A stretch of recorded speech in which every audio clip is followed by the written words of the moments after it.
What's good, Raider Nation? Welcome to Monday Night Madness. The Raiders have been busy over at that facilities today because we have even more coaching hires. Let's talk about it. Monday Night Madness is where your voice takes the mic. This platform is for the dysfunctionally passionate Raider fan to provide their overreactive analysis, provide their emotional persuasiveness, and a chance to be grossly opinionated. When you take the mic, your hot take doesn't necessarily reflect the beliefs of all of Raider Nation or of this show. There might be cussing, arguing, and fans appearing on camera that aren't camera ready. Everyone is welcome to take the mic and join the madness. If there's anything we've ever done that I'm particularly proud of, I would have to say that the perpetuation of the greatness of the Raiders, to take a professional football team and give it a distinct characteristic that's different from all others. I think this journey is the most special because there's not a lot of people that have the opportunity playing in high school and college and then pro and then being injured and starting coaching as a young coach. Can portray me any way they want because I don't give a damn. I am what I am, and until those people touch me close enough, they'll never know what I am. If they want to see me in this interview or in a newspaper article and say, what's the matter with this guy? Let them say it. But don't you analyze me and don't you tell me what I am until you get close enough to understand what I am. Then you can make an analysis of me. But don't you dare do it until that.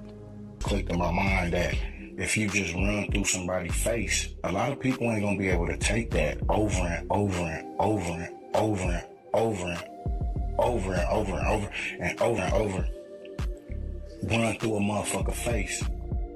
The mental side of the game is taking me to the next level, and it's true confidence. It's feeding your brain elite of elite. And that's, I always talk about 1% and more is required. And I always say these things, but it's what I live. I see it everywhere I go because you have to constantly train your mind for greatness.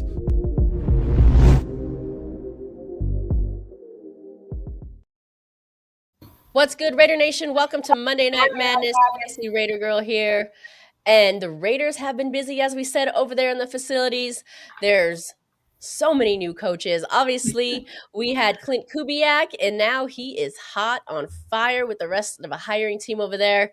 Here are the hot takes. Those are all of the new coaches that the Raiders obviously have signed over the past couple days. But before we get into the hot takes, I just want to welcome everybody to the show. Remember, light that torch, hit that like button, subscribe, and if you haven't already, you can become a member as well. And if you're playing along with us, you might get a little faded tonight because our drinking game of the night is Coach, and we are going to. When does that start? Right now? Oh yeah, I said it 5 times already. So y'all are in. What's good? Yeah. What's good, everybody? Excited. All good. Very, very excited. Yeah, excited. We're getting it started. I mean, this is where it begins. Yeah, I mean that's it, dude. Keep up today. I couldn't keep up. It was coming in hot for sure. Okay, we already know, right? We found out Super Bowl Sunday with we'll call it, I don't know if it was a Freudian slip, but we got our guy Klint Kubiak as head coach, and he's over there, we think, right, with Tom Brady and Mark Davis and the rest of the hiring crew. We've got a new offensive coordinator in Andrew Janocko. We have a new defensive coordinator in Rob Leonard. And then we heard today a new special teams coordinator and Joe DeCamillis, I believe is how you say it, yeah. And a safeties coach here in Matt Robinson. Did I miss him? Oh, Travis Smith at D-line. Oh my goodness, I can't keep track. We're trying to keep track here. Yep. So a lot of new coaches.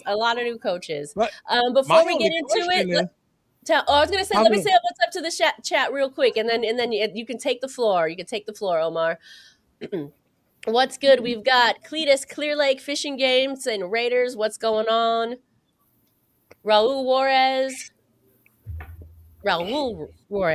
excuse me, 3708. What's going on, fam? What's going on with you? Raider Travis, our good friend, longtime supporter. Raider Nation, what's up?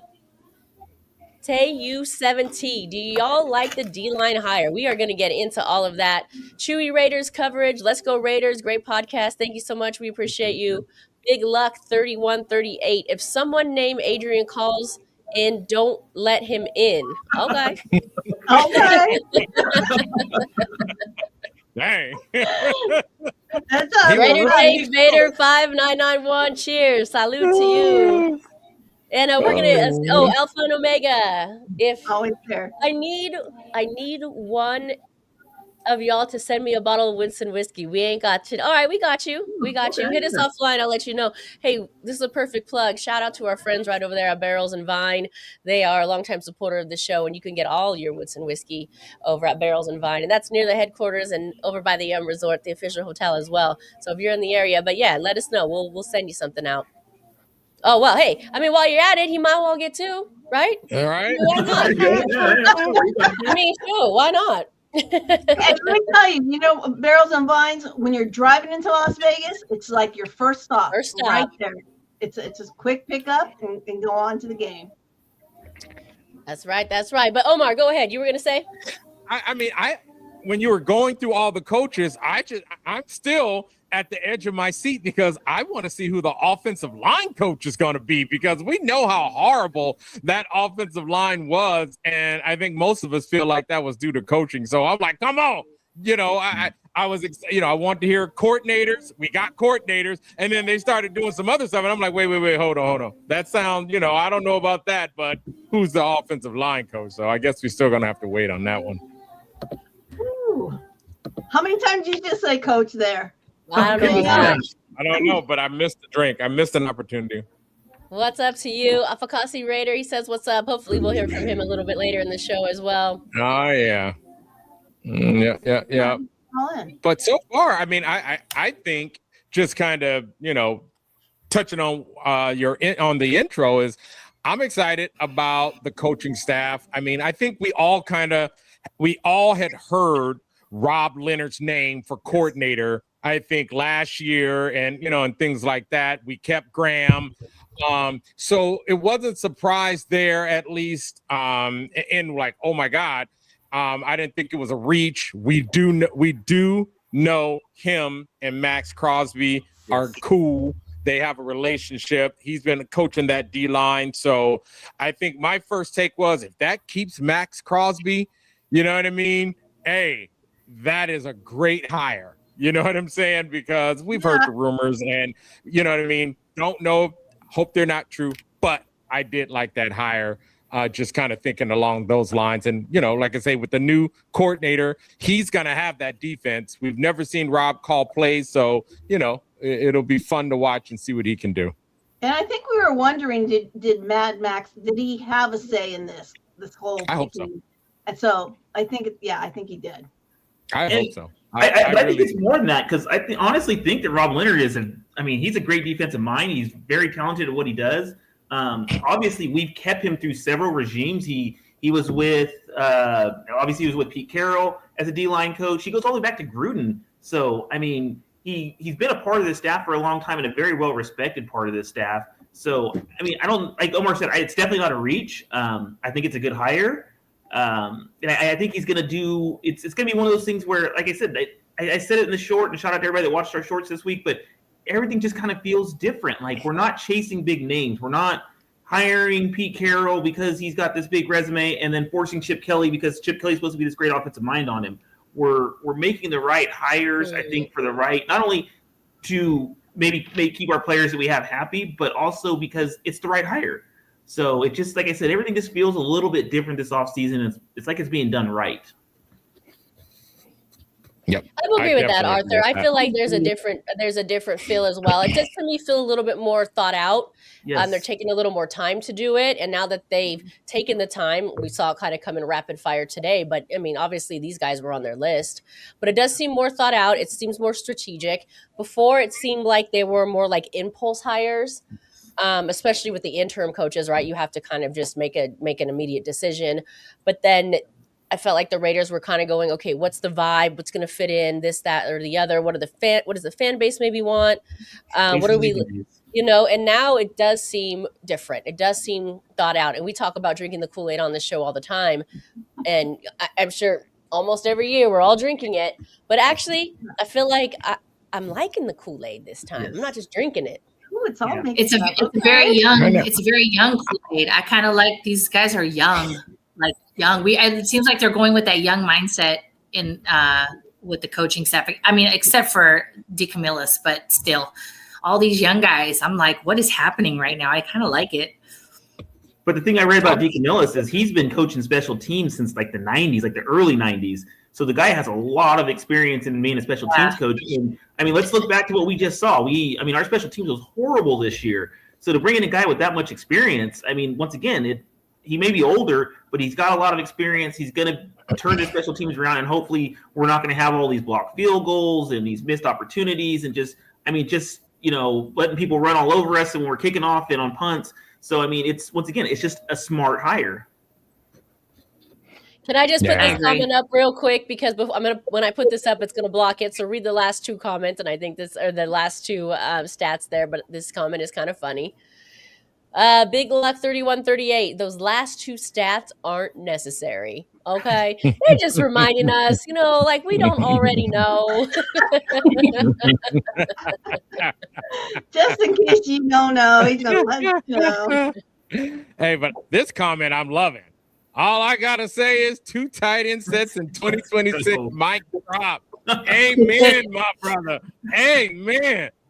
Oh, see, that's why I say I'm sipping the Kool-Aid right now. I'm not going full gulp. I'm not downing it. I'm sipping at it because I want to see, right now, coaching staff, O-line coach to me is going to be that's a big one for us just because of recent history, and then how we do in free agency. I don't think we did that well in free agency, so I hope this time we do a lot better in free agency, and then do like we did in the draft and have another good draft. But that'll have me gulping it down. So by draft's end, you guys know I'll be at 17-0 and shit. But I'm not there yet.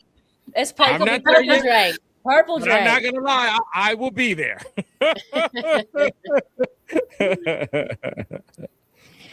Travis says, Raider Travis, Spicy got 2 pitchers of Kool-Aid. I got some purple drinks. I'm past the cool. I just jumped forward. I just jumped forward to the purple drink. Raul Juarez says, should we bring back Daniel Carlson, which is an interesting conversation interesting comics that hasn't been part of the conversation. What do you guys think? I think Raul should call in and let us know why he's asking. Yeah, I think so. I think new coaching. I mean, we saw Daniel Carlson was really good, and then all of a sudden, under a bad coaching regime, he was bad. So I'm thinking, hey, keep him, and hopefully you got, let's just hope that DeCamillis is going to be a better coach for the special team and get 100%. Daniel Carlson where he needs to be. So keep him.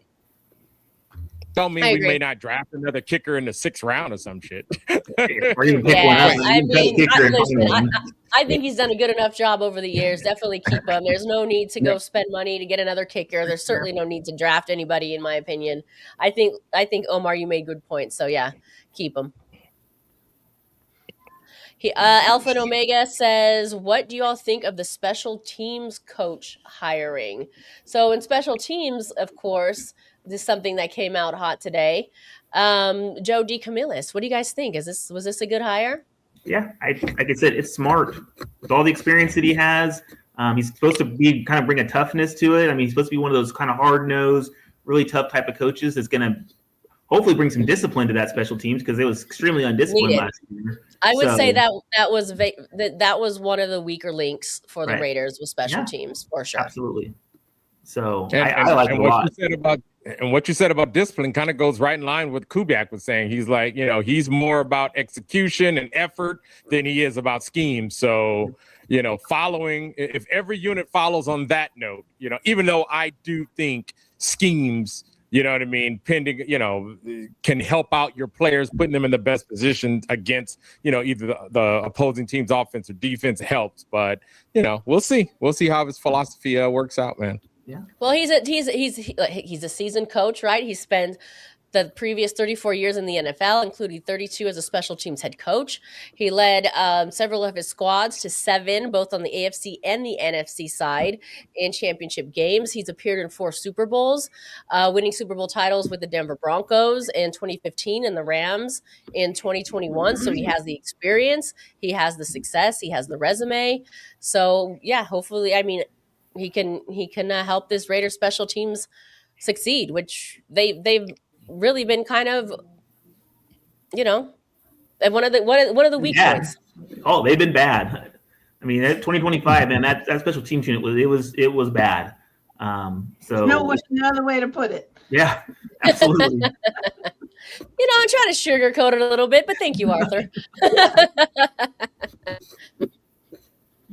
All right. Well, we've got someone backstage, so we're gonna invite someone to join the madness and get his take on all things coaching. If you're playing along with us, that's the drinking game of the night. This might be one of the first times he's actually appeared with us under his name since the very first appearance. Welcome to the show, Little Raider. Hi, Homo. What's up? I ran out of names to try to call myself. Okay. So I'll think of some by spring, and then I'll start coming in as like Lyle Elzado or something like 2 months from now. But yeah, I agree with everybody here. I'm excited about pretty much all the coaching hires, especially Rob Leonard. I really want to see what he can do. Now, I mean, obviously we would have wanted Jim Schwartz like we talked about last week, but that just wasn't on the table. And I feel like Rob Leonard has done enough to at least be given a shot at this, right? If he doesn't work out, Klint can always fire him at the end of the season. So, yeah, I'm excited for that. I'm excited for the special teams. My only problem is that we really made a mistake in firing Brendan Carroll. Brendan Carroll was the glue that held this team together last year. So, what were we thinking getting rid of him? You know what I'm saying? I'm gonna have another drink. Seriously, where would we be without Brendan Carroll? But no, I mean, like, this is going to be really good, but we just got to understand that it's not going to be really good really quick, right? The first half of the season is probably still going to be a disaster because people are figuring things out. We still don't have a very talented squad. So, I mean, I look for us to go on a nice little streak in the second half of the season and to start showing what we can really do. And most of the roster that's here now probably will not be here next year in 2027. So, Klint is going to slowly clean house as he can. So we got a long ways to go, but there's like reasons to be very excited about near future events as well. That's how I'll put it. Yeah, man. And speaking about cleaning house, I mean, I think someone in the chat mentioned Hendricks, and then I was talking with these guys and, texting, and I was talking about Chubb. I'm like, man, you know what I mean? If they do clean house on a couple of people, especially on defense, can we get one of those guys? I mean, I think Hendrickson would probably be the one, and I think Chubb would be like 1B, or you know what I mean? At least in my mind. So I'm just like, man, can we just do that? Let's start there. Chubb would be a little bit cheaper than Hendrickson too, and I think I just take Chubb on the cheaper deal, and you know what I mean, because I don't think it's that big of a difference between the two for my money, and you know what I mean, like go a little bit cheaper because Hendrickson's going to want that. He's going to want probably Max Crosby or north of that deal, just like he did with Cincinnati. Mm-hmm. Where Chubb, you can probably get a lot cheaper, and you'll get just as much production out of him. Yeah, I agree with that. And plus, I mean, Tyreek Hill became available today. I think we should do what we can to get him because we have money. We're not going to break the bank no matter what he demands. So he would be our first true number one receiver in how long? Like 3 or 4 years now. I mean, I think we should do what we can to snatch him up. You know what I'm saying? Given that we have $120 million to play with almost. Yeah, I'm still, I think I'm really still in the mindset of starting in the trenches. More big money on a wide receiver, starting the trenches, and after that, go to corner, making sure that we can stop the pass. Hit that safety, linebacker, and corner. And after we get the trenches, offensive line included when I say that, let's get those corners. I like, and that's just because I like who we have, and I didn't like the coaching, And I think we got a lot of talent on offense that was just not used properly, not coached properly.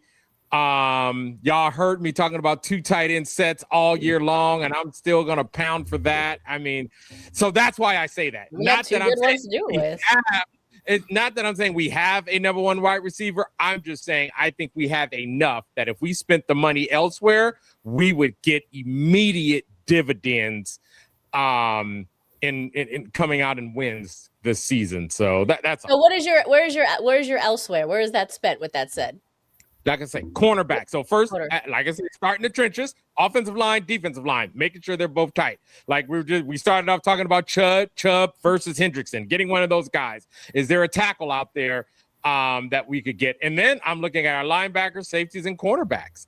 Like I say, you remember, your biggest bang for the buck and the quickest thing you can do is get that defense really, really squared away. That's what you can do for a rookie quarterback. Yeah, and that's the best thing you can do for a rookie quarterback is have a solid line and a great defense. Because if he ain't getting beat to death and then the defense is constantly handing him back the ball, that is a great thing for him. So that's kind of where my mind is at. I think Kubiak, if you see some of the things he can do, especially with the running the ball, I would he didn't use a fullback. I'm just dreaming up the fact since they always mention him as a Shanahan kind of philosophized kind of offense, and Shanahan does use a fullback.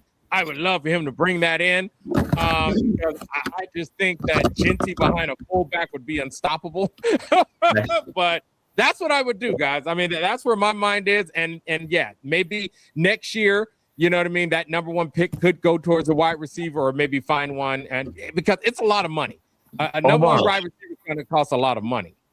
So Omar, as far as corner goes, is there anybody available out there that's like on the level of someone like a Marshawn Lattimore? I know he himself isn't available, but is there somebody on that level that we can even get in this offseason? That's a good question. I mean, I wouldn't mind just bringing back Stokes for one. 100%. Stokes is okay. Bring back our guy, and then let's see who's out there. Right now, I can't think of who may be out there, but I'll get prepared for that on another show you can see where I'll get more details. But that's kind of where I think in my mind, the money should go. Start with the trenches and then work your way back through that defense because I really do believe in what we have on offense, man. I do. I like those 2 rookie wide receivers we picked last year. I thought they were not. I just thought, hey, something just kept seeming off. Went back to coaching. Something kept seeming off, man. And I just like, you know what I mean? I like both of them, especially Thornton. You know what I'm saying? So I'm just like, let's see. Well, here are some notable quarterbacks that are available. Tell me if any of these names appeal to you. So in the 2026 NFL offseason, the top available free agents and quarterbacks, Jamal Dean, Trayvon Diggs, Chianobi Awuzubi, Greg Newsome II, just to name a few.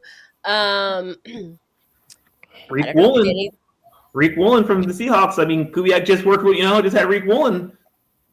Isn't he a safety? Woolen, no, he's a corner. Oh, is it? You pair him with Stokes and Porter, I wouldn't be mad at that. Yeah, and we got a couple of developing corners. We don't know how new coaching could affect those guys as well. But Porter played well. He just didn't get the playing time. Yeah. He played pretty well when he was in there. He made some rookie mistakes, but that's what you're gonna get out of a rookie and at any position. But I thought, like I said, overall he played pretty well when given the opportunity. So I don't hate Porter at all. Yeah, and I'll throw this out there for you, Omar, real quick. I agree with everything you said. I mean, build the trenches first. I'm 100% about that. But I think there's a wide receiver that we can go get that could really bolster the wide receiver room that Spytek's very familiar with and could help bring these young guys along, and it probably wouldn't cost that much in a Mike Evans.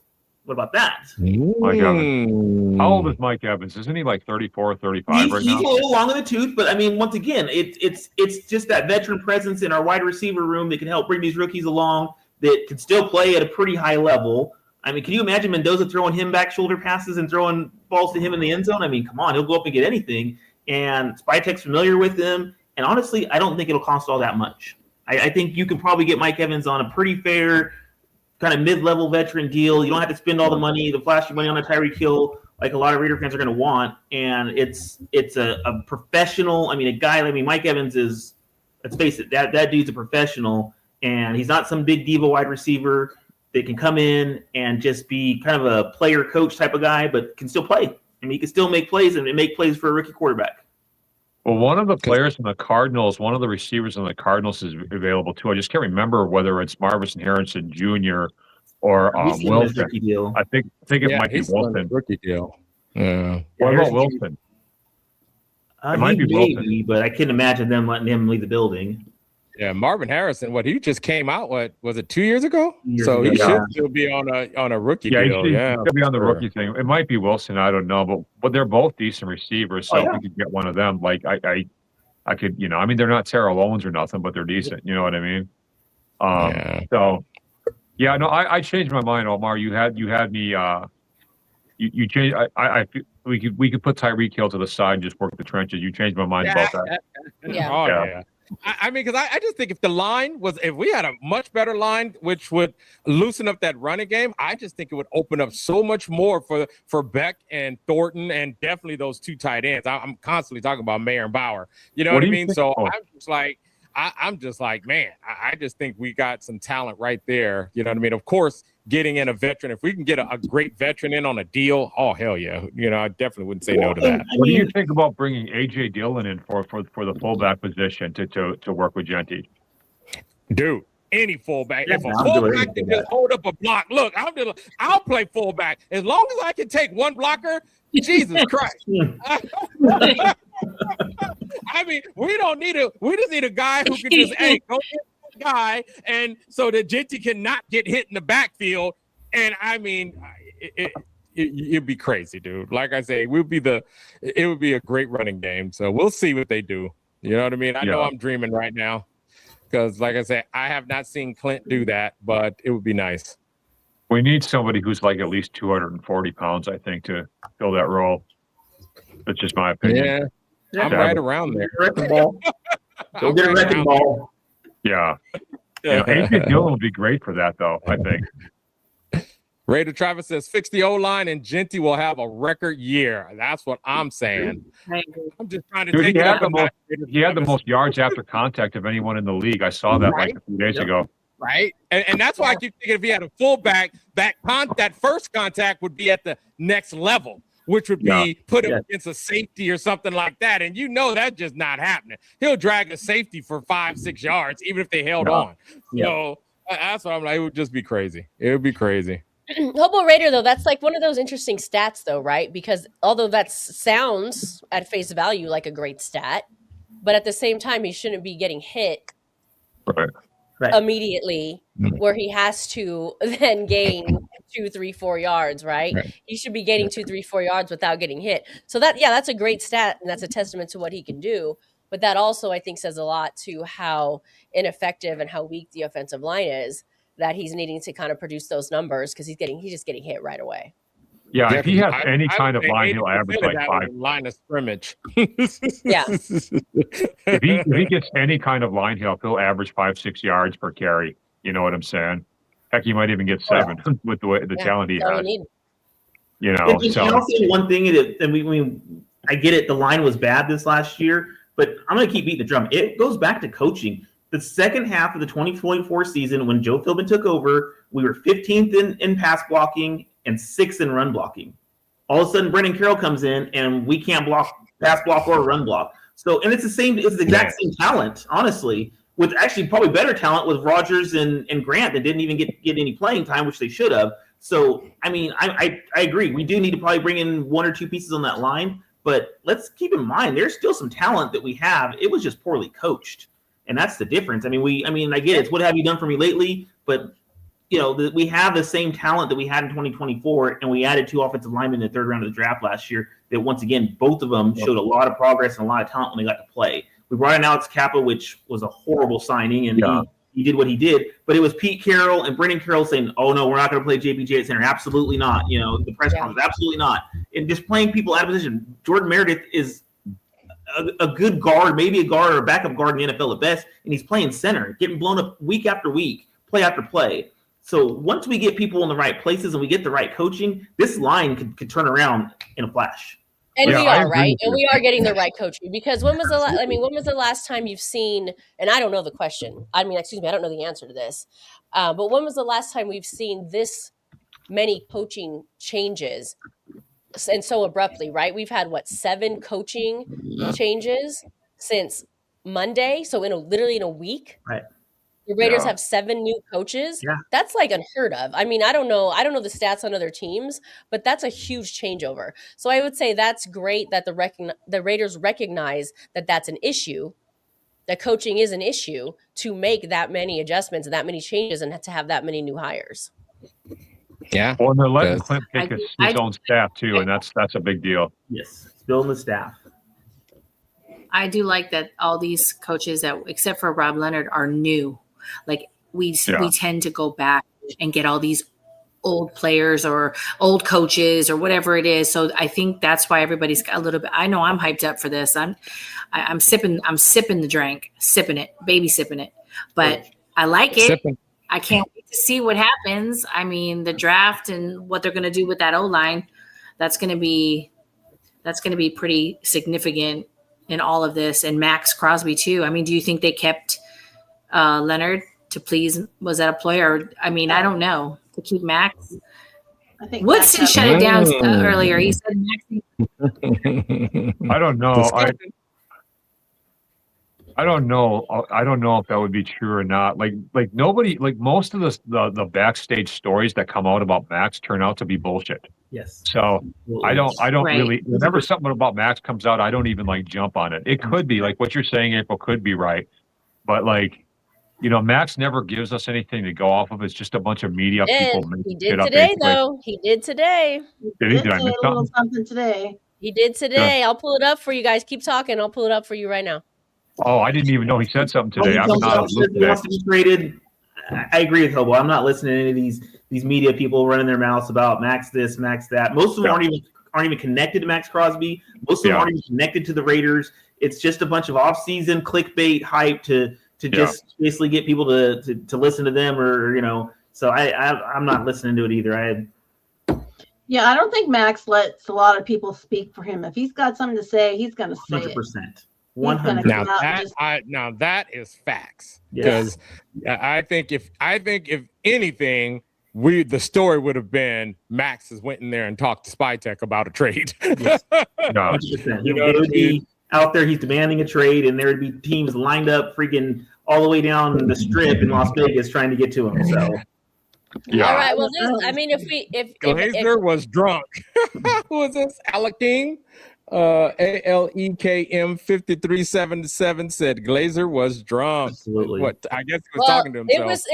It was subtle, but this is straight from Max Crosby's story right here. When the Raiders released this is the post from the Raiders. Max reposted it, and he simply typed was legend. Cosign. Cosign.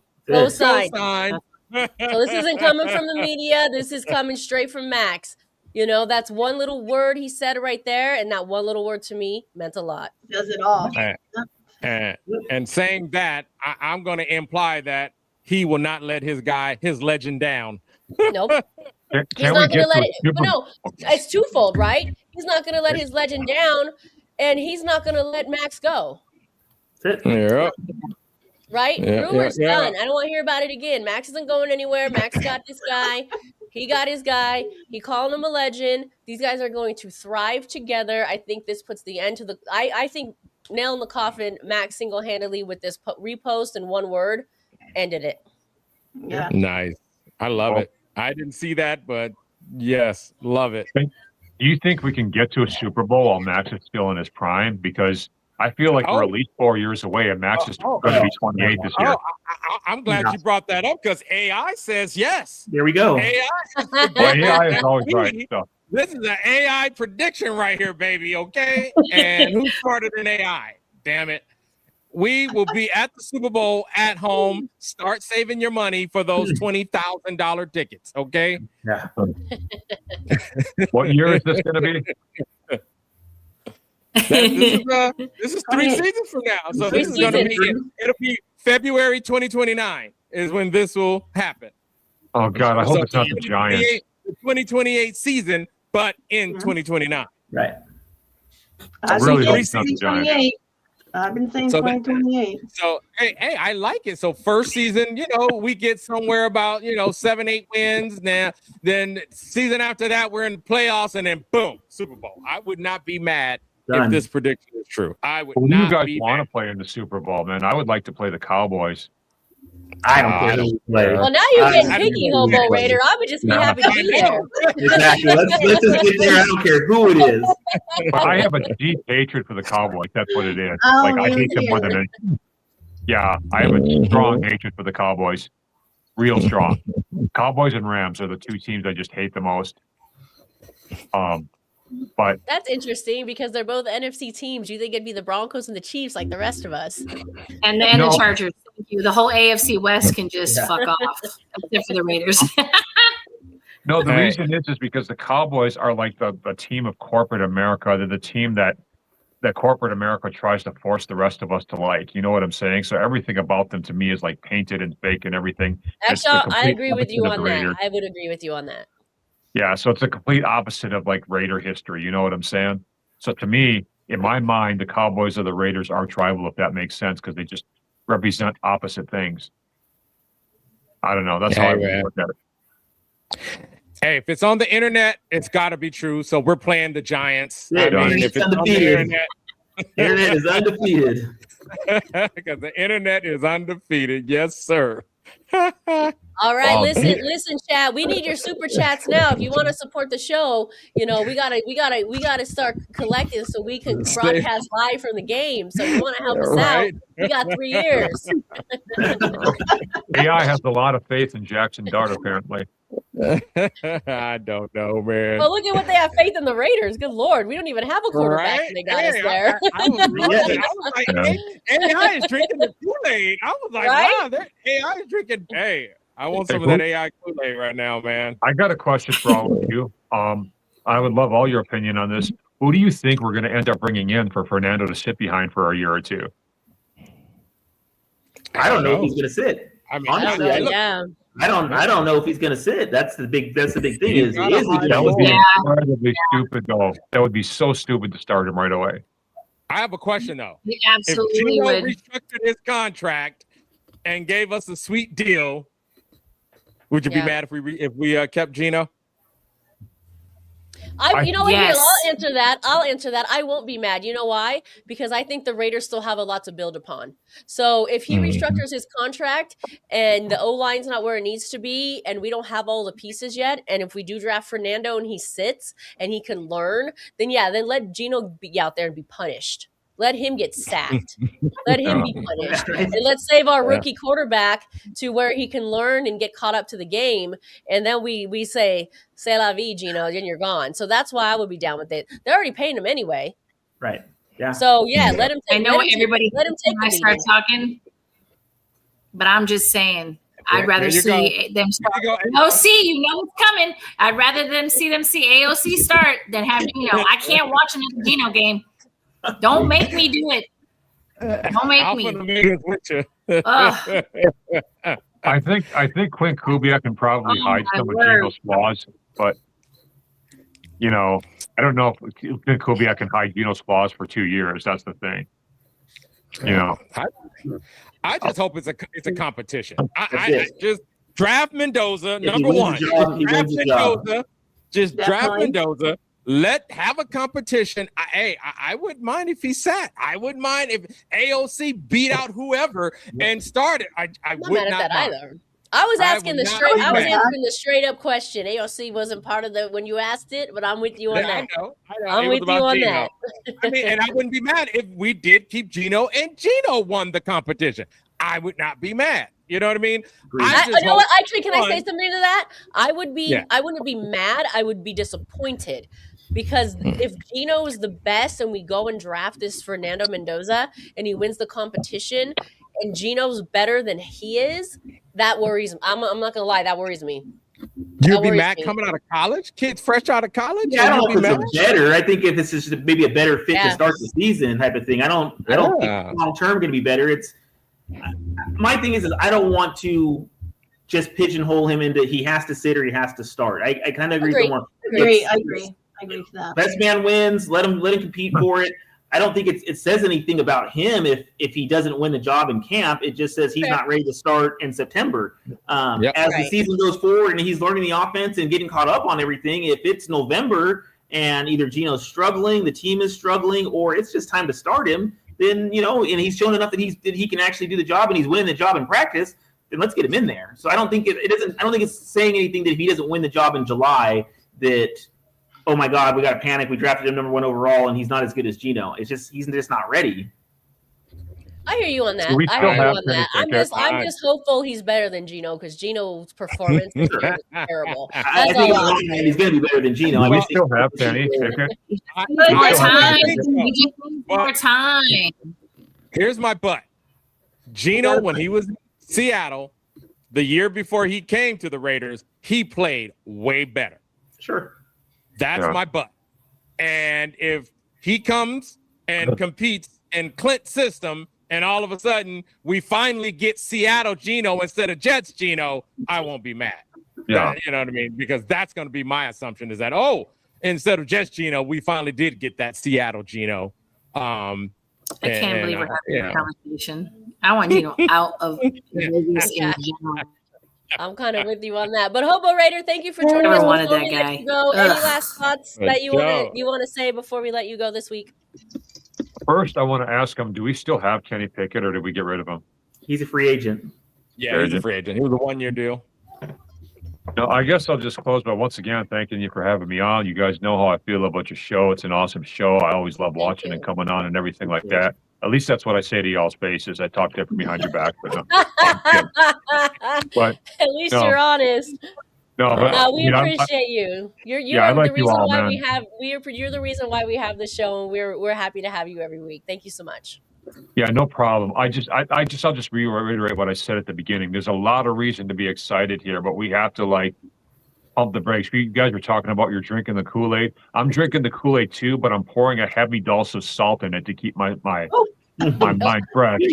To keep myself saying, wait a minute, this probably won't be as sweet as we think it is, at least not right away, right?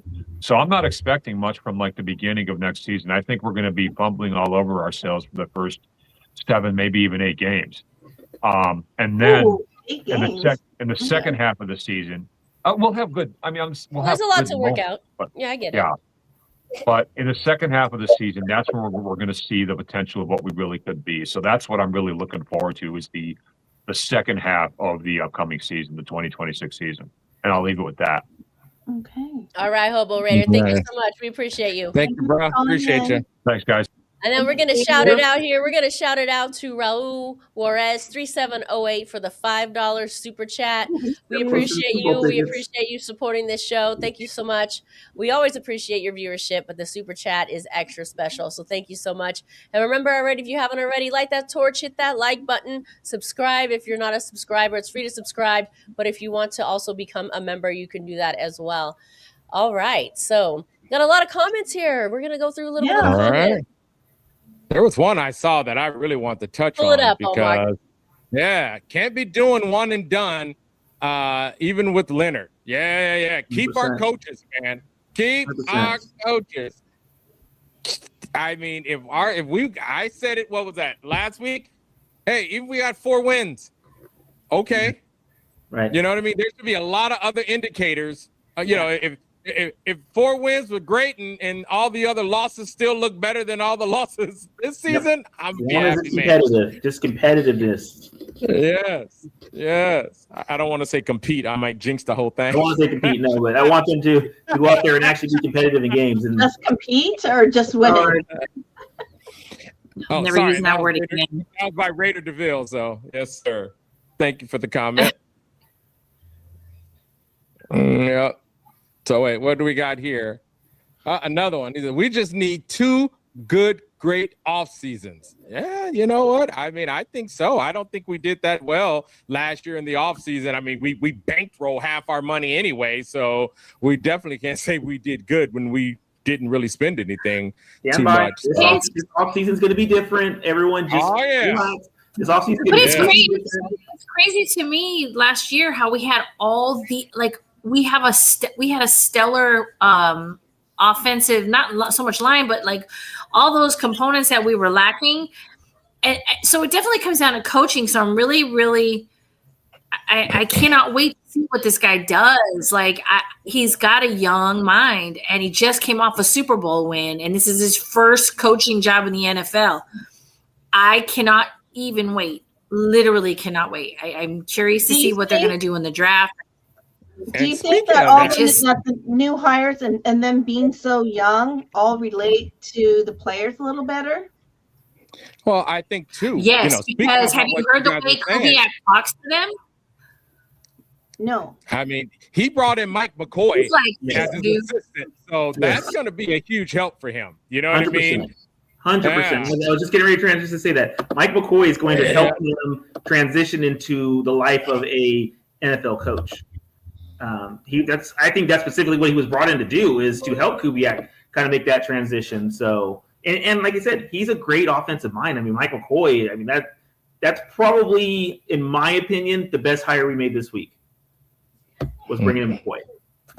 Of all the people they brought on this staff this week, and I like the Janocko hire a lot. It makes sense, but I think the best hire that they've announced this week was bringing in Mike McCoy, because of what he's going to do and how he's going to help Kubiak transition from an OC to a head coach. Head coach, absolutely. It's exciting. Yeah, I think that's going to be good too. And another thing too, this is something that I'm sure Kubiak and Spy Tech will definitely get on the page, because not only, coaching has to be on point, but you got to make sure you got the right guys. He talked about effort and all this stuff too, but you can make all the effort in the world if you don't have the right guy for the right job. You know what I mean? Doing whatever style of offense you're going to play, the line, the line style. If it's going to bring in some of that, offside, the zone and all these good things, and you don't have a guy that's good at that, so that's going to be a big part of it too. And I think we'll see a lot of that on who we let go, who we keep, and then who we bring in should, give us a good tail of the tape on that. So, because that's going to be very important as well. You know what I mean? Omar, here's a good question to you over here. Oh, sorry, I missed it in the chat. It was a good question for you. I'll bring it up if I find it, but it said, do you think that either Brock or Mayer would be in your two tight end set? Fullback. Fullback would be one of them or the other could be able to play fullback in that situation. I wouldn't want them to play fullback. Nah, that's a waste of talent. I remember we did some play with Brock Bauer, and I lost my mind. Like, why did you do that with him? It was I think it was a sweep. It was something that was just retarded. Like, are you kidding me? This guy run routes like a receiver, and you want to? So no. No, let the two best tight ends play tight end. yeah. Get them on a linebacker and let them do their thing on a linebacker or safety that tries to cover them and just destroy it. I think bring in a fullback, man. Bring in a fullback. If anybody and a wide receiver, fullback. There is one person though on our squad. I think he's still on our squad that we could convert to fullback, and I think that's Zeus. Oh yeah. Yeah. You know what I mean? Thinking about converting someone to that fullback spot, I would convert Zeus. That's actually a fair point, because they're not really using him that much in the position. So, that's a fair point. Remember, and that dude can bulk up. He bulked up that one year, and then he slimmed back down. And I'm like, nah, dude, hey, bulk back up, play fullback, bro. Shoot. You know what I'm saying? He can put on muscle at will. So, that's who has my vote right now, who's on our roster to play fullback. Put it out there, Omar. Put it out there. I'm putting it in the universe, baby. All right, I'm throwing this back up here because I got a private message that says, this is for you, Omar. Eric is also drinking the Kool-Aid and the purple drink. He says he tried to put $100 on the 2029 Super Bowl for the Raiders to win. But then he followed up by saying, never mind, you can't bet out that far. Yeah.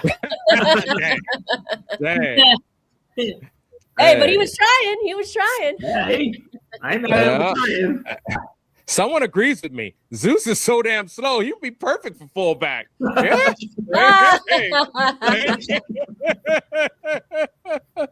And then someone disagrees with me. Zeus is a free agent. No thanks. Well, hell. You know, I can't win over everyone. But. Well, I think this is a disagreement as well. I think this was a joke. Hey, he said it'd be perfect for fullback. Hey, I'm running with the positive part of that comment, okay? Wait, what is this? I have what is this? Blonde Bronco girl. Ah, my old arch enemy, spicy Raider girl. I shall defeat you. Okay. I didn't even know I had an arch enemy, but I'm intrigued. Wow. You gotta take the mic off this girl, because we gotta hear about this arch enemy. When the schedule comes out and the Raiders play the Broncos, come on, come with it, girl. Or come right now. Let's take the mic one of these days, because we gotta hear about this whole arch enemy situation. I know, right? I have That arch would be enemies I didn't amazing. even know about. I mean, we got to feature that. We got to do a whole segment with you two. You know what I mean? Oh, sorry, bland. I said blonde. Bland. Bland Bronco girl. My bad. Bland Bronco. Or is it BLN Bronco girl? Yeah. Maybe. I guess you just gonna have to call in. Let us Yes, know. yes, Let us yes. know. I want a whole segment with you two. Okay. I An love arch it. nemesis I didn't even know I had. I This love would it. be awesome. This would be awesome. Bronco. Yeah. But I'm just like, we got to make sure our team can back it up, though. I'm like, shit. Right now, the Broncos are playing. You know, anyway. Oh. Enough of them. Oh, there we go. But all right. So no O-line coach, to be continued on that. And I think, I mean, to me, that's going to be some huge news that obviously we're probably going to get, I'm hoping sometime this week, you know what I mean, get the offensive line coach. Because like I said, that's just going to be big right there. It's going to have a big impact. With the starting at the end of the month, they have to build out the rest of the staff. So I agree. I think this week. Well, I really hope Leonard can fix the secondary, because I think that's also a talent thing too. I think Stokes is the best we had. The young guys, you know what I mean? They were young, so hopefully they'll take a step up. But we also got to bring some talent too for Leonard, you know, in that secondary. So Are we sure this is an Hobo Raider? So I got to go back to this. Hobo. Hobo Raider said bland Bronco girl, but that totally wasn't me, I promise, because he might have changed his name.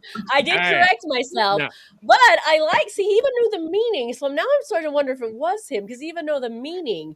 He said bland, being the opposite of spicy. I want to see you in full makeup and a wig in Broncos gear now. Yeah.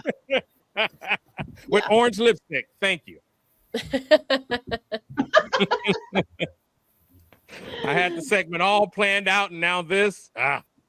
It always happens towards the end of the show. You know, we got like 10 minutes left. We always start to derail at this point. And by the way, if you haven't been with us, the drinking game alert of the night is coach. We have 7 new coaches. I think you should say 7 shots just because of that alone. And we've said it so many times, I don't even know. We'll have to who's keeping account. Anybody? But remember also, if you haven't already, light that torch, hit that like button, subscribe, and become a member. We appreciate all of you. And what else, guys? There's so much to talk about. Things are coming in hot today. Yeah. Oh. Yeah. Just real quick on some of the coaching hires. I know we haven't really touched on Janocko, and we did touch on Rob Leonard. Please do. The Andrew Janocko hire I like a lot, only because dude is basically Klint Kubiak's right-hand man. I mean, as he's gone places, he brought Janocko with him. And if you look at some of the body of work, I just kind of read up a little bit on him, just obviously in preparation for the show. And but he was the quarterbacks coach with Kubiak in Minnesota when Kubiak was in Minnesota. And that's when they had Kirk Cousins. And Kirk Cousins had a great year. Took him with them to the Saints. That Saints team was really good. Those first 2 games, they scored 40-plus points. Derek Carr was a quarterback, and then they just got killed with injuries, and they weren't deep enough to really continue. And then obviously he was a quarterback coach this last year in Seattle with Sam Darnold. So 3 quarterbacks, done well. The guy was a quarterback in college, been a quarterback coach other places, been obviously kind of done some other positions. I think he's a wide receivers coach along the way. But it seems like once him and Kubiak kind of got together, Kubiak's taken him everywhere with him. So it kind of seems like he's his right-hand man. And And for me, I knew if I was going to a new position, I was kind of getting promoted to a new thing, I would definitely want my right-hand guy with me to kind of help me along and to make that transition a little bit smoother. So we all know that Kubiak's going to call the plays, but to have Janocko there in that offensive room with him, I think it's going to be big. And you know, one thing that Kubiak said that had me like, wow, okay. He actually said, dude, that he called plays by committee. He's like, you know, the plays I call, you know, when he's scripting everything, he's getting input, you know what I mean, from his line coach, his quarterback coach, you know what I mean? And that's how he's building that out. So I really kind of like that. And to your point, man, Janocko has lots of quarterback coaching experience. You know what I mean? So that's a great sign, especially, you know what I mean, assuming that we are going to draft Mendoza. I think that's a great sign. And then like we were talking about with having Mike McCoy there too, you know what I mean? Offensive mind, former head coach. I think right now I'm excited.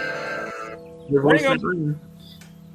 We all know what that sound means. All right, well, we have a new guest that is joining us for the first time here on Monday Night Madness, and the generous fan, I guess we'll say, viewer that gave us the $5 super chat. Raul, what is good? Welcome to the show. Thank you for being here. Cheers, Raul. Oh, hold on. Let me turn that off. Okay. Got a little excited there, like, oh. Tell us where you're from, Raul. I'm here in San Antonio. I'm originally from Jersey, but I've been a fan for over 40 years. So, welcome. Nice. Yeah, thank you. Appreciate April for the invite. I just had a question. I said, I know you're about to wrap up, but if there was some possibility, would you be okay with DC coming back to mentor, or do you think it would stunt Mendoza? Oh. My problem with Derek coming back. April, you want to start? Oh, we all know how April feels. I mean, it ain't a bad idea, but I see Carr coming back. He's coming back for a day to retire. I mean, no, I don't know. I don't know what they're going to do with the quarterback situation, to be honest with you. As far as Mendoza, I swear, I do hope they draft him. I can only see him being drafted, but I don't know. I don't know what's going to happen. I really don't. It's been in my mind too, because I'm like, we're talking about this O-line, but we don't have a quarterback. What are we going to do? Right. Yeah. Well, here's my issue with Derek coming back. If Derek actually unretires, he's going to come out of retirement and he's going to want to play.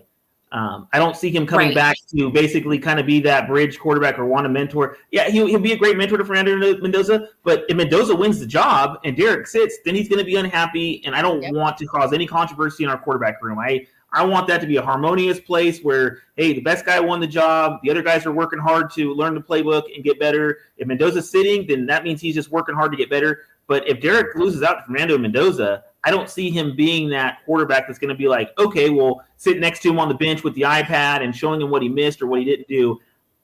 I mean, Derek's a good dude, but he's coming out of retirement. If he's coming out of retirement, he's coming out of retirement to play. So that would be my only issue with bringing Derek Carr.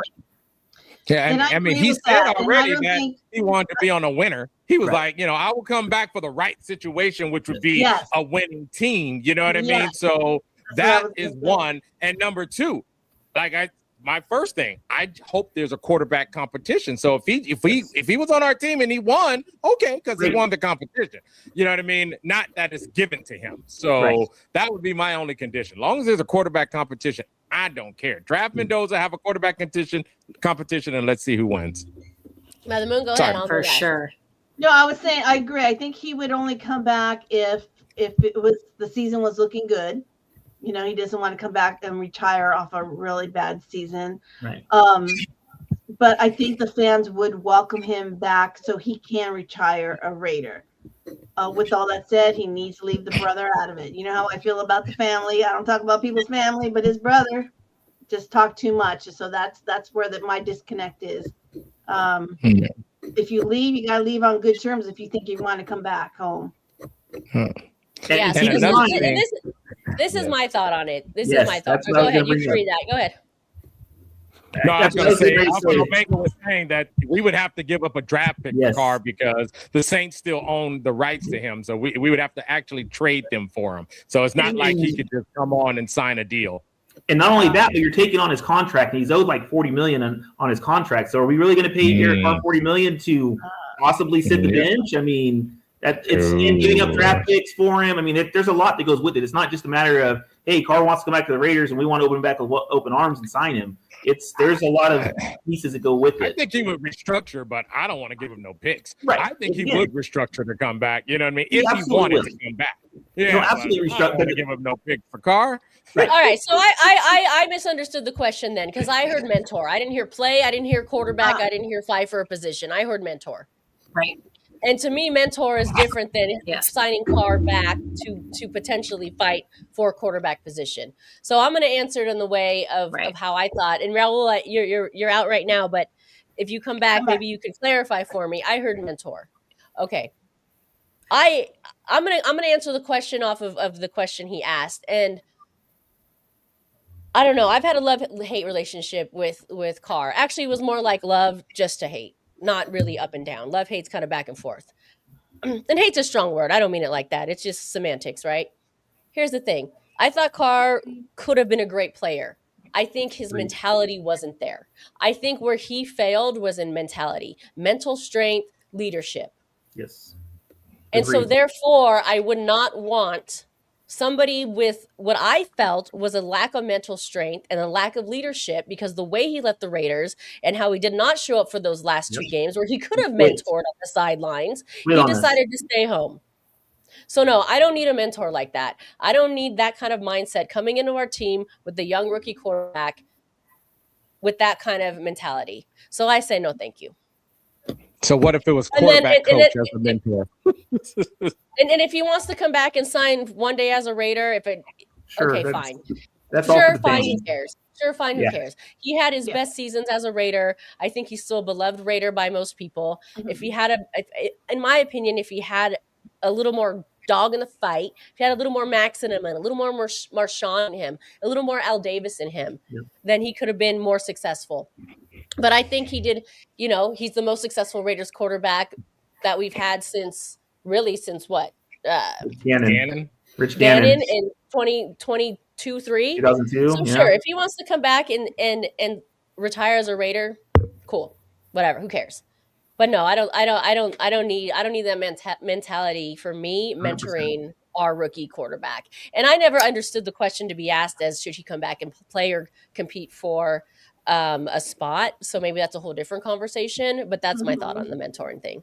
I just thought mentor as a player. You know what I mean? Because it's either you're going to mentor him as a player or you're going to mentor him as a coach. So, McClown was a big part in Carr leaving the building. I mean, he single-handedly dismantled that whole situation. So I don't know. I mean, I get what you're saying, Spicy, but at the same time, like, yikes. But how do you mentor someone? And you have a point on this. How do you mentor someone who doesn't show up? I mean, do you go back into your job when you're fired? I don't. I mean, I leave. No, I'm saying who didn't show up for his team. He decided he was benched, so he decided not to show up at all. It's kind of like Max got quote unquote benched in a sense for this past season, there. Right? But he was there, and right? He was there. He was mad about it. But he didn't get fired though. Well, there was fired. Carr got benched. No, he got benched. When he didn't show up, maybe it was home. Maybe it was going to get led to being fired, but he got benched. Yes. Yeah. John said he was allowed. I don't know if that's his true. playing days is over. Maybe he wants to try his hand at coaching. I don't know, but I'll say this before we derail too far, and I want to give everyone a chance to speak on this, but I do want to say thank you. I think he had internet kind of failure there, but I do want to thank Raul for the super chat, and I want to thank him for coming and appearing on camera with us. We can continue with the discussion, but yeah, he had internet issues, but it's a great topic. So thank you for that. He'll be back. Good. Well, I hope he's back. I hope he's back every week, and I hope everyone continues to enjoy what we do here. So as we do this for you, and any last thoughts before we get out of here? I'm just happy with the way the staff's being built. I'm like I said, we've talked about it. I kind of talked about it in the shorts, and once again, shout out to everybody that's been watching our shorts this week. But I'm just, like I said, I said it before, and my caption saying it tonight. Everything just feels different, and I couldn't be happier. Yeah, and I think this is the rebuild that we've been looking for. And I think this is it. Our foundation, our guys are going to be ready to go. They're going to have a good communication with all these young coaches, knowledgeable coaches, and I'm not drinking the Kool-Aid yet. It's all stirred up, ready to be poured, but I'm looking forward to see what they can bring. I'm drinking the Kool-Aid. I'm sipping it with a sippy straw, literally right now, like And a Capri Sun. Waiting. I will say this, Mother Moon, it does finally, we've talked about a rebuild season every year, right? We've talked about rebuilding for 3, 4, 5 years now, but it hasn't really been rebuilding. It's been coaches getting fired or controversy and this, that, and the other. This feels like a full rebuild. The others felt a little desperate, a little impulsive, rushed. Yes, all of those things. This actually feel like a thought out rebuild, and we can do it from all levels, from the coaching hires to the having the number 1 draft pick to having the cap space money. It does really feel like a full rebuild. We won't forget you, Alpha and Omega. Don't forget, he wants 2 bottles of Woodson whiskey. We got you. Hit us up on what's the best way? I mean, probably Instagram for Life, our Raiders story. DM us with your info, and we'll get that. Make sure to get that out for you. You could switch up. You could switch up the drinking game, or just keep drinking. Right. We really don't. We just make up one. Everyone's fighting for the rebuild. Take a shot. Shall see what happens. I mean, it definitely feels like a real. I like what they're doing. I like what SpyTech is doing. I like what. I don't know. I've just been watching some of the little, things with Kubiak and everything, and it definitely feels different. It definitely feels different. So this whole young mindset is exciting. So I hope that it works for the players and the fans, because we deserve it. Period. Yeah, I think the young coaches I think that's a big part of it. They can relate to the guys off the field, on the field. So that's what I'm excited about. And thank you, Raider Travis, not only a member, a subscribed paying member of this show, which we appreciate you. He also gives a $5 super chat. He says, DC number 4, hashtag that's my quarterback. 100% 2026, 17-0. Let's effing go Raiders. All right. We appreciate you, Travis. Definitely. Yeah, man. I mean, for me, the icing on the cake is when we draft Mendoza. Assuming we have a great offseason, that to me is going to be, that's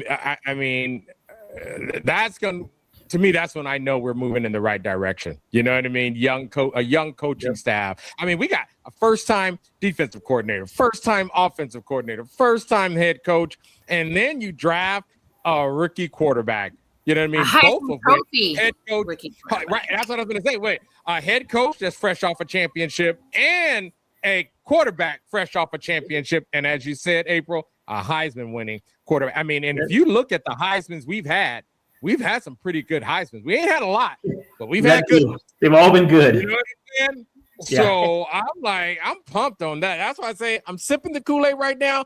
But after we make that pick, I'm going to be heavily drinking the Kool-Aid, because, like I say, even if this season doesn't, we don't get all the wins we want, I'm still going to be drinking the Kool-Aid, man, because I'm thinking we're putting together a pretty good foundation. So, let's do it.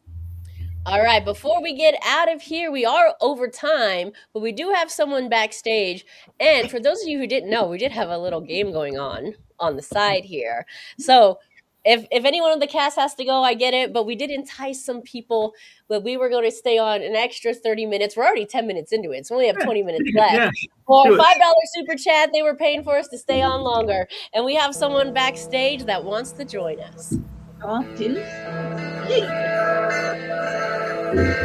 right, hello. What's good, Rafa? Oh man, I just wanted to tell you, I'm feeling very good right now on this Monday night. But talking about the new coaches coming up there for the Raider Nation, I think it's like the perfect example of cleaning the house, because I know that between for the coaches, I think they're gonna be rebuilding, and between for the new defensive line, Travis Smith, which is like very impressive for me because some people say don't know about much about the guy because they have it a lot in it right now because here's kind of like the special teams coordinator about this guy's been over for years, and he was a defensive run game coordinator in various roles on the defense, and he was playing with the college football with the Calipari, the defensive coordinator a while back, and he has a great football mind, and he's back to be in Las Vegas. I mean, he coached here as a junior assistant for years, and it wasn't that very ideal, but he looks like very different than us because I know this is gonna be like a coach full role because right now we're gonna hit in the offensive line coach is very keen about it because I know that it seems like a no-brainer. It's gonna be supposed to be like really great, but also they have a lot of things they have to do about it. So I know between for the cleaning up the house between for those Raiders, and I know they're gonna clean up the mind. So I know it's gonna be very perfect, very important, and of course, defensive is always the key. Yes, defense is always the key. Yeah, I'm gonna hold that thought right there because I do want to. I want to shout out people when they support us. So hold that thought. Thank you so much, Alpha and Omega Forever. He just became a subscribed member of this channel, so we appreciate you for supporting us. Salute to you. We'll drink to that. Oh, I will. Matter of fact, I'll take a shot to that. Well, perfect because he said refill your glasses because more shots need to be taken until the show is over. So it's perfect. It was my last shot. I got it for you, Alpha. There you go. There you go.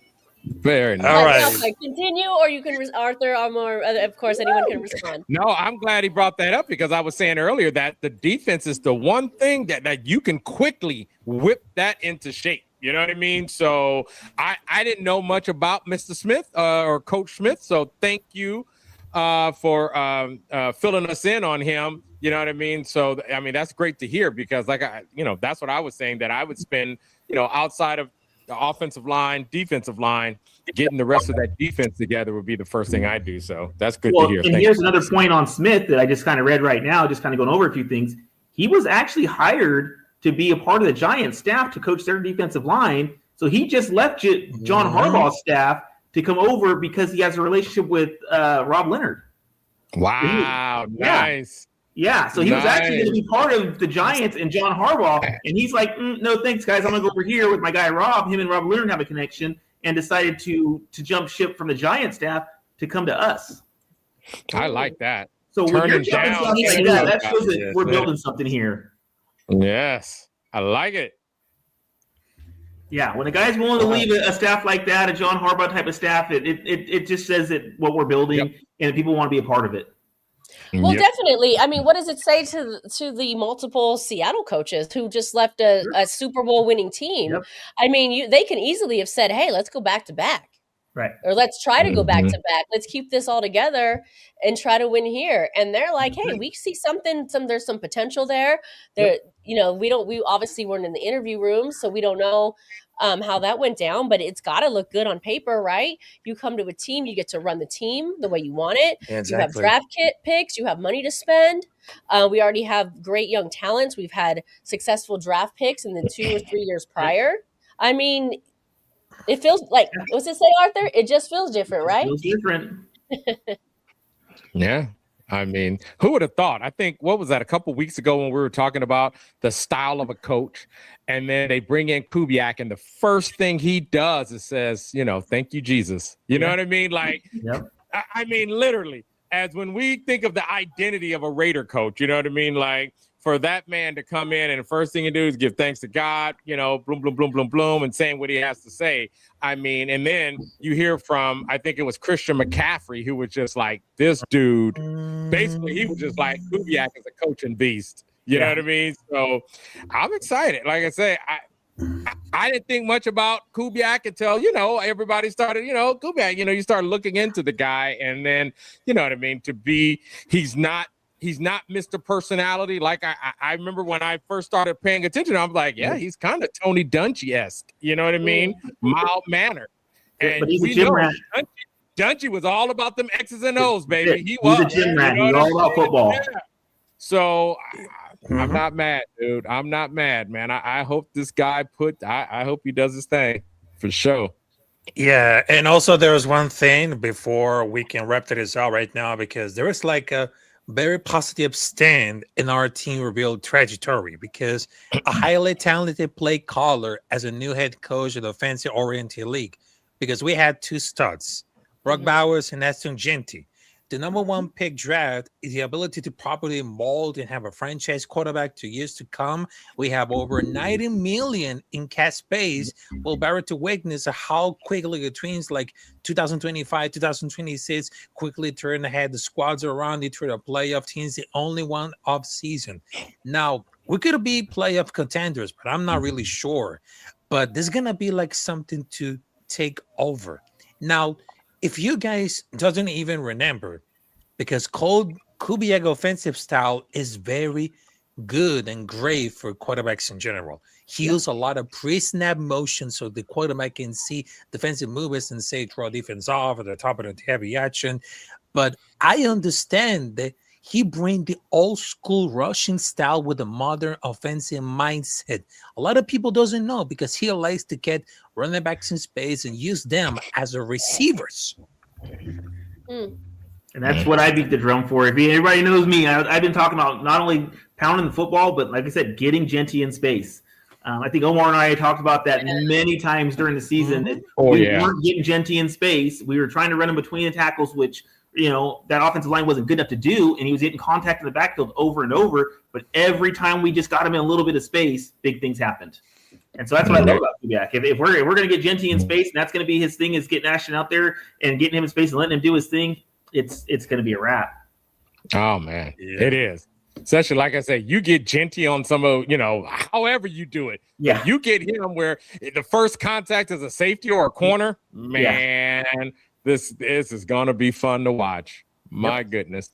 Well, let's hope so. Rafa, before we let you go, any last thoughts for us?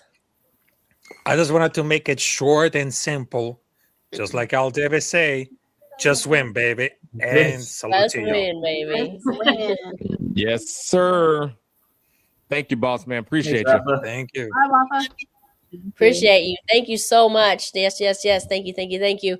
So we're going to wrap here in the next 10 minutes or so. But before we do that, I just want to go through a couple of things. We want to thank our new viewer. And thank you, April, for bringing in some new viewership here with your buddy, Raul Juarez, who appeared with us and also gave us a $5 super chat. We appreciate you. Raider Travis, longtime member and supporter of the show. We appreciate you as well. Thank you for the $5 super chat. Alpha and Omega, thank you for becoming a new member of this channel. We can't, like I said, we do this for you and we can't do it without you. And we are going to, I plugged it last week, but we actually moved it to this week. We started the show For Life to tell our stories of why we are Raiders fans. And we are going to have a gentleman who's been a Raiders fan since literally before they existed, which I think is pretty interesting. Yeah. I met him at the N Bar. He has stories from Oakland, LA, Vegas, and I think he's not even local. I believe he's from Pittsburgh right now. His name is Rucker, 86-year-old. He claims to be an Oakland Raiders fan. I don't say claim to be, excuse me. Pittsburgh, California?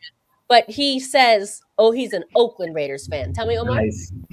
No, I was asking, you said Pittsburgh, California, or Pittsburgh, Pennsylvania? No, he lives in Pittsburgh, Pennsylvania now. Okay. No, you're Pittsburgh, Omar, different Pittsburgh, real Pittsburgh. Yeah. So we welcome him on the show tomorrow. We want to hear his story. He's a lovely, lovely man, and we're excited to have him. And by the way, we want this might just he might segue a new segment. If anybody else wants to come on this and tell us their story of why they're a Raiders fan. Long off season. Like I said before, this is how it started.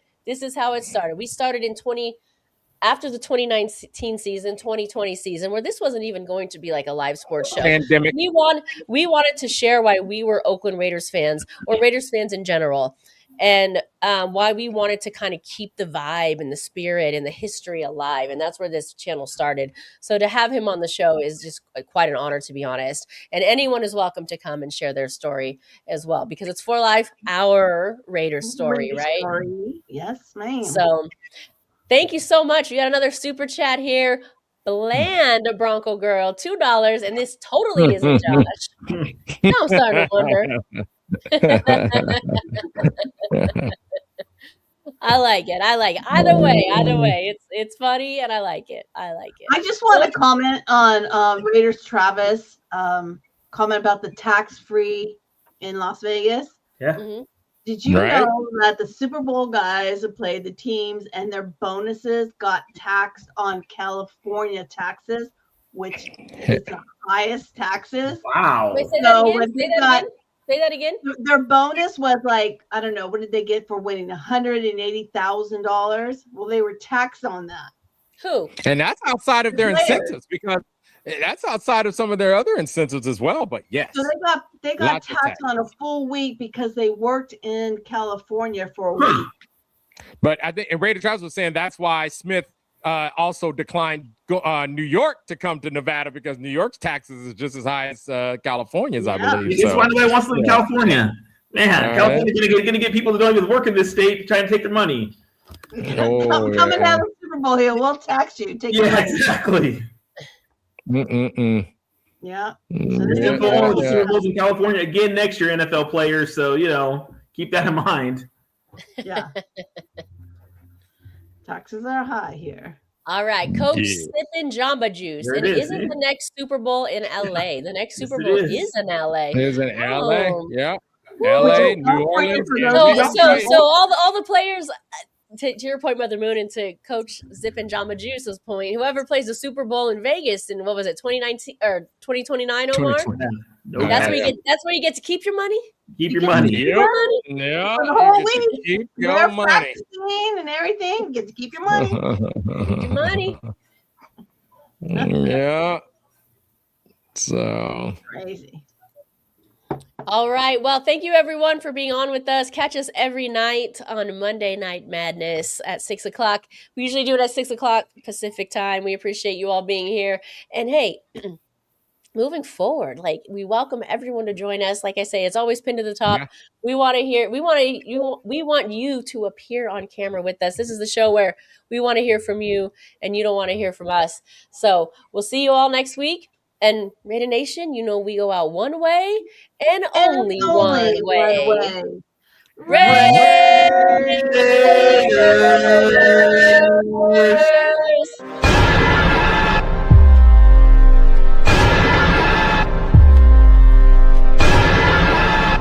Produced by Hamza Yassin.